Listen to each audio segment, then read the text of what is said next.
I yield 2.5 minutes to an American patriot, someone who's been relentless in his efforts to stop America from blundering into foreign adventures.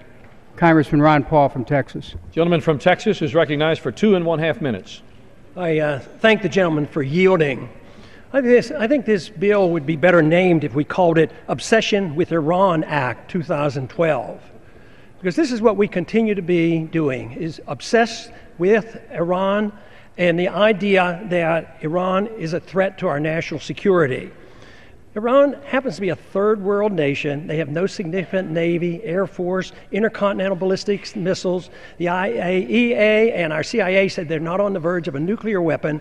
It's so similar to what we went through in the early part of this last decade when we were beating the war drums to go to war against Iraq. And it was all a facade. There was no danger from Iraq. So this is what we're doing, beating the war drums once again. Now, since the bill has come back from the conference, we're going to deal with civil liberties in Syria. Well, I happen to be a civil libertarian. I'm very concerned about civil liberties. But let me tell you, this bill is not going to do anything to enhance the civil liberties of the individuals in Syria. Now, if we were really interested in the civil liberties, why wouldn't we look to ourselves? Why wouldn't we look to the things that we do here? What about our warrantless searches under the Patriot Act? What about the policy of assassination and assassinating American citizens? What about arrest by the military, National Defense Authorization Act? What about the drone warfare that we go on? Do you think we're protecting civil liberties by arbitrarily dropping drones or threatening to drop drones any place in the world with innocent people dying? If we want to really care about civil liberties in Syria, why don't we care about the secret prisons we have and the history of torture that we've had in this country?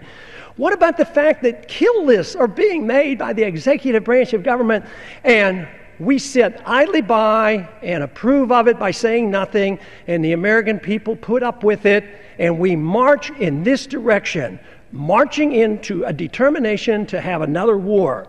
When you put on sanctions on a country, it's an act of war, and that's what this is all about. The first thing you do when war breaks out between two countries is you put sanctions on them. You blockade the country. So this is an act of war. What would we do if somebody blockaded and put sanctions on us and prevented the importation of any product in this country?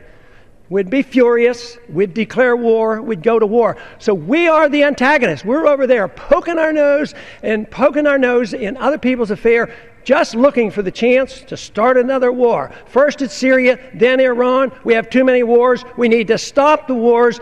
We don't have the money to fight these wars any longer. Gentlemen, for yielding.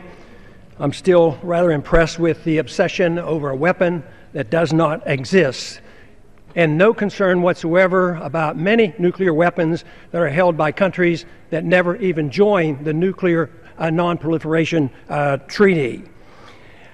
It is called for in the debate that Iran should end all its nuclear programs, but they're permitted to have their nuclear programs under the Non-Proliferation Treaty.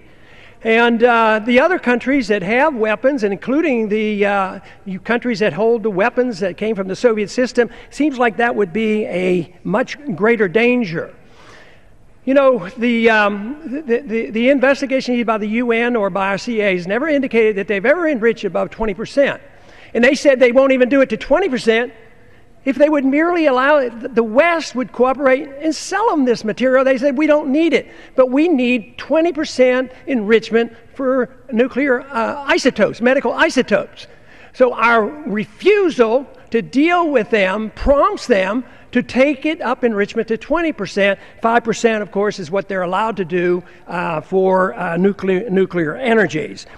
But this idea that we can badger people and then defy the law, what we're asking them to do is to close down their program is you're asking them to defy international law. They agreed to this. They have a right to do this under this treaty.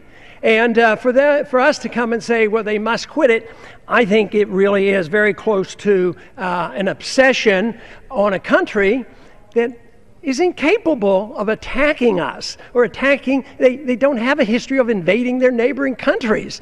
The last time they were at war was with Iraq, and we bugged Iraq to go into Iran. So I find this very distressing that the obsession continues. I find it very, very upsetting that this vote will, of course, be overwhelmingly in support of correcting the civil liberties of Syria and making Iran toe the line and give up on something that they're permitted to do. A vote for this, in my opinion, in time will show that it's just one more step to another war that we don't need. We have not been provoked. They are not a threat to our national security.